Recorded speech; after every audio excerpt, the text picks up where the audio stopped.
What's up, everyone? I'm Joe Lemon. Welcome back to the Real Value Exchange. So, this will be a really quick episode, but I had this thought, and I've been going on these, workouts. I go down to the Rose Bowl, live pretty close, and they have a little loop there, and they have some workout stations like pull ups and dip bars and so forth because our gyms are still closed here in LA. So, go figure. But, Super Bowl Sunday, and I was like, man, let me get my workout in. Let me go try to put some work in myself before I go watch these guys get to it. One of the thoughts that kind of crossed my mind is that I remember back in the day how when I was really out of shape, overweight, and I was like, man, as soon as I could bench 300 pounds, I'll be like in good shape. I'll be ripped. I'll be ready to go. Like I'll be strong. And I got to 315, and I still wasn't where I wanted to be.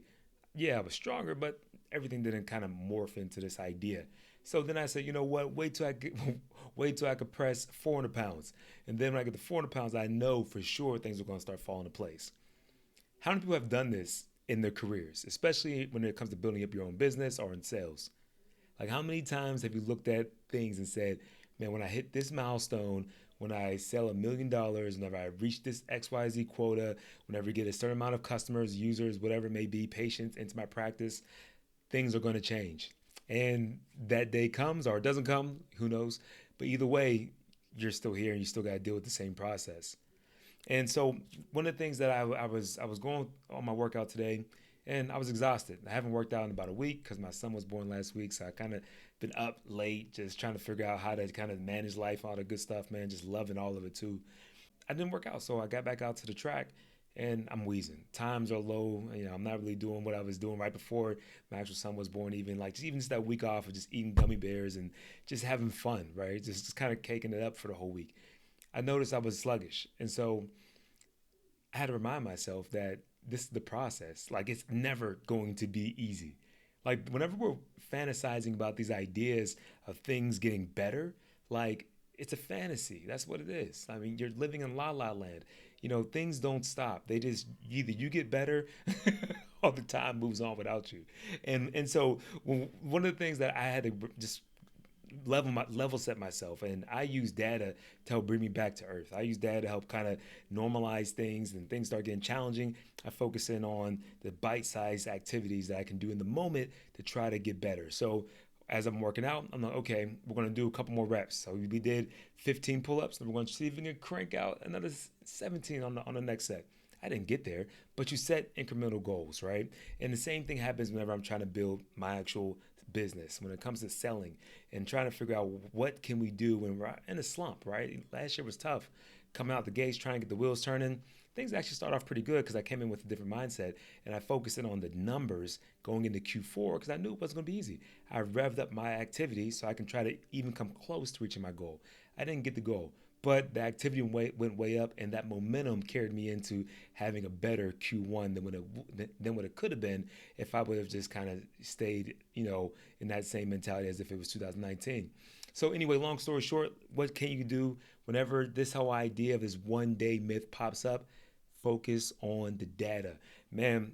So there's things that we can do in sales, and I really want to make sure that we hit a couple of these home because I want to leave you guys with something to look at. Dive into your pipeline, right?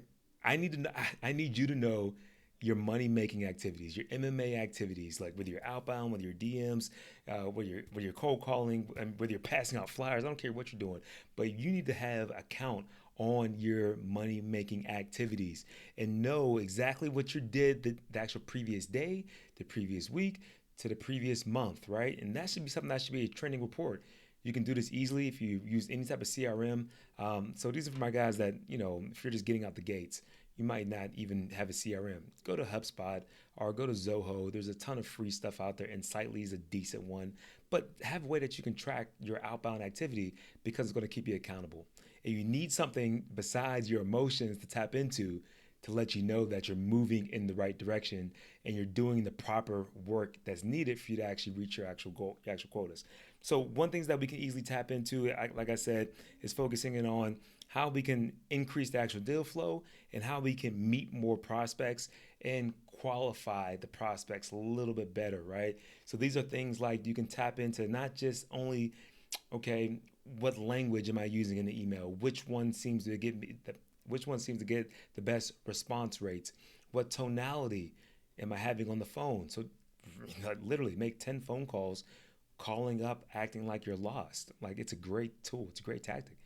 I'm not sure if you could help me, but I'm looking for someone in this department, or I'm looking for someone that handles blank. I'm kind of new in this industry. I want to see if you can help me out. If you approach it, instead of approaching it like the guy who's trying to pitch, like, people are more willing to help the person that is lost, right? It's like you're asking for directions throughout their organization if you're trying to close any type of large accounts. I mean, and literally, if you have a brand new product, it's something that you can do that you should totally track. I did this recently because I have this sales training course coming out. So I reached out to my existing clients, people that are in this space already, people that would be the ideal customers for this actual sales training program for private practices, for healthcare providers, and really for their teams. And I literally hit them up with honesty, and it's a great tool. Anybody can do this. And you say, hey, you know me, I want to make sure I'm bringing something of value. I'm not sure if I'm in the right place. I'm not sure if this is valuable to what you guys do on a day-to-day basis, but based on what I'm seeing, this is what I think I want to bring. What's your thoughts on it? And it's like this open door dialogue, man. And man, I'm telling you, when you start documenting those type of activities, tonality, language, the amount of touches that you're doing, you start getting into those nuances of how you're building your business, and you will, one, take away that fear of, man, is it ever going to happen? That one day myth starts to evaporate because now you're actually focusing on the things that you can't control. And that's the piece. That's the piece that really hit me. That was so hard and heavy. Is that whole idea of me reaching 400 pound bench press, and I eventually got there. And you do the 300 pounds and all that, and you're kind of walking your way up. It's 5 pounds, 2.5 pounds every week. Like, literally, you start sliding on the smallest plates, and you just all right, next we have to go up. And what you realize is that you will fail along the way, and that's all good. Like, when you make those calls, they're gonna fumble. I guarantee it. Nobody bats 1,000, right? So get that out of your mind. The greats go to the Hall of Fame batting in that 300s. That means 1 out of 3.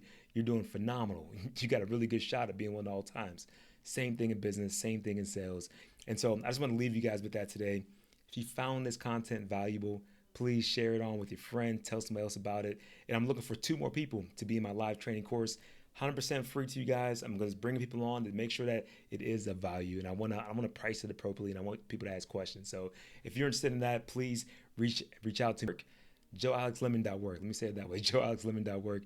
Reach me there, and I'd love to get you guys enrolled. I only got 2 more slots left, and it's going to be like a little test group because, again, it's a new program, and I want to make sure that it's something that's going to resonate with people. So if you're interested in any of those activities, or if you have any valuable insight in the healthcare space, mergers, acquisitions, private practices being bought out, things that you're doing that's innovative, man, I would love to talk to you. I would love to see what you guys are up to. You can always reach me at joealexlemon.work. With that said, thank you so much for staying tuned to the Real Value Exchange.